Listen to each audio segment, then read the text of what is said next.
morning everyone. Today I am here to upload a video on transport across the membrane from the chapter Fundamental Unit of Life of class 9 Biology. Now, fundamental unit of life. What is fundamental unit of life? We living beings all are made up of cell. Cell is the structural and functional unit of life. This we have already discussed in the previous class. That cell, which was discovered by Robert Hooke in 1665, a typical cell consists of three parts: cytoplasm, nucleus and cell membrane.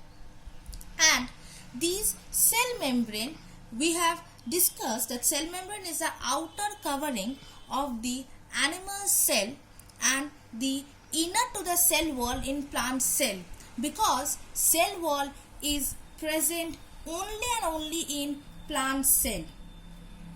Now these cell membrane is semi-permeable or selectively permeable. Selectively permeable as it allows only certain selected solutes to pass through it. Now what are the functions of cell membrane? These also we have already discussed.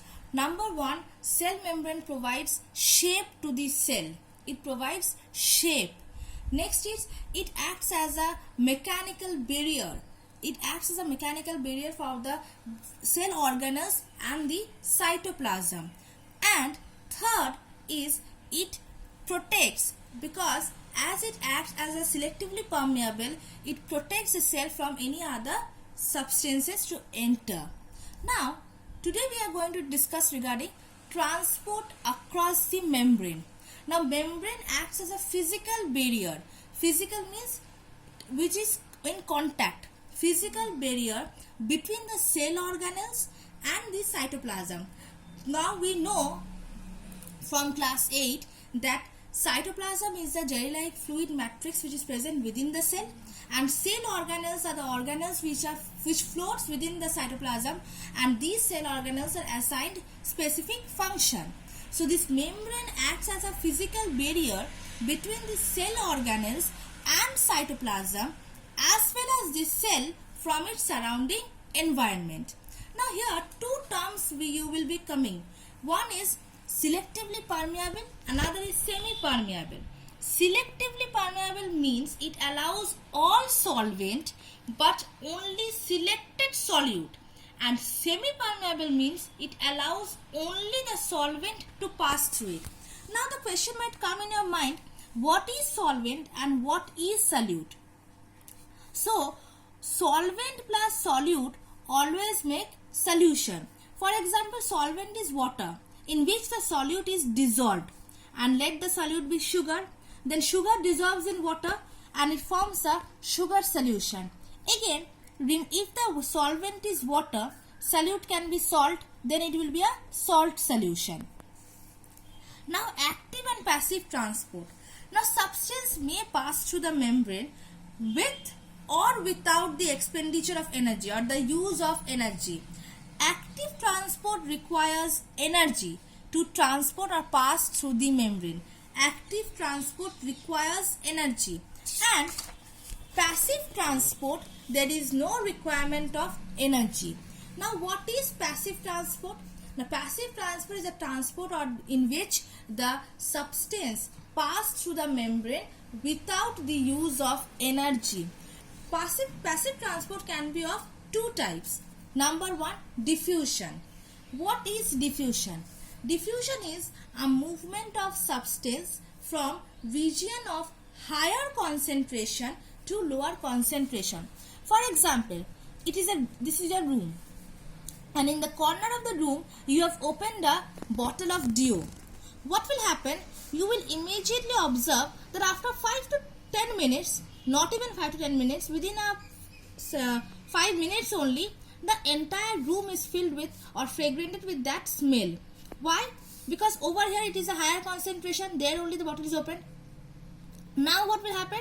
These molecules will move from higher concentration to lower concentration, and finally it will get filled with the entire room will be filled with this scent or this deodorant smell. So this is diffusion. Diffusion is movement of substance from region of higher concentration to lower concentration. There was no molecules of this gas molecules. Finally, it also filled. Diffusion can also take place in our body. For example, we inhale oxygen and we exhale carbon dioxide. How? Now, we all know that in the atmosphere there are almost 21% of oxygen, and in our body there is less amount of oxygen. So what happens? Oxygen moves from higher concentration, that means from the atmosphere, to our body, and carbon dioxide. What is a process of carbon dioxide? In our body, every food items which we eat is a carbon product. So while we inhale oxygen, these carbon plus oxygen forms CO2. Now in our body, CO2 is there, but in the atmosphere only 0.03% of CO2 is there. So what happens at that time? Carbon dioxide moves from a region of higher concentration to a lower concentration. That is, from our body where there is huge amount of CO2 produced to the atmosphere where there is very less amount of CO2 present. So what is the function of diffusion? Number one, gaseous exchange takes place through diffusion, which I have already discussed, the mechanism of oxygen and transport, oxygen and CO2 transport. Next is transpiration. What is transpiration? The process of removal of water from the leaves in the form of vapor. It also occurs through diffusion. And aroma. Now flowers spread aroma to attract the pollinators for pollination. What is pollination? We already have learned that pollination is the process of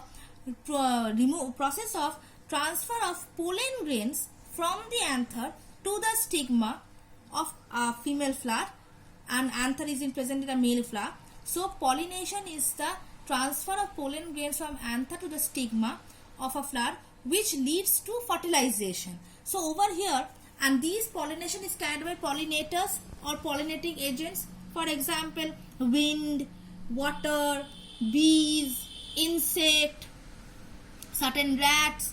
So now these flowers, they spread the aroma through the process of diffusion to attract the pollinators. That means if the aroma is diffused and is spread to a larger distance, then from there also the pollinators will come towards it by getting attracted to it.